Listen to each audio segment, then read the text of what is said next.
estem molt contents de que ja és la 23a edició, com comentaves, i com sempre amb aquest esperit, no?, de despertar vocacions científiques, de fer que realment es vegi que a nivell de secundari és molt important començar a treballar en fer recerca en química i que realment necessitem aquests professionals per al futur, per a les nostres empreses del nostre entorn.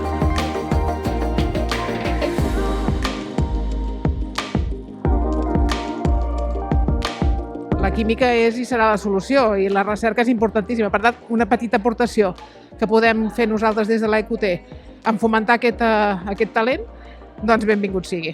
La química, torno a dir, és i serà la solució. De fet, avui ens reunim presencialment aquí i és gràcies a la recerca en temps rècord de la vacuna de la Covid, fonamentalment.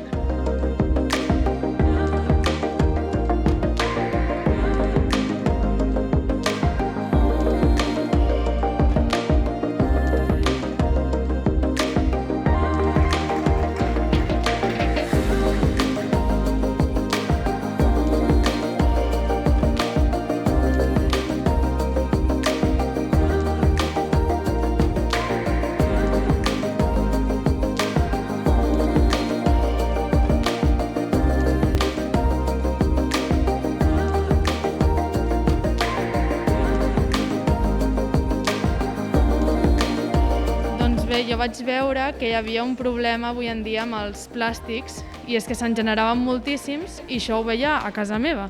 Llavors jo el que vaig fer va ser intentar buscar una altra solució per tal de reduir aquests residus i a part fer que no fossin tan contaminants pel medi ambient. Llavors el que vaig fer va ser investigar una mica i veure si podia fabricar-los a partir de residus orgànics que generem a casa i així convertir els residus en recursos.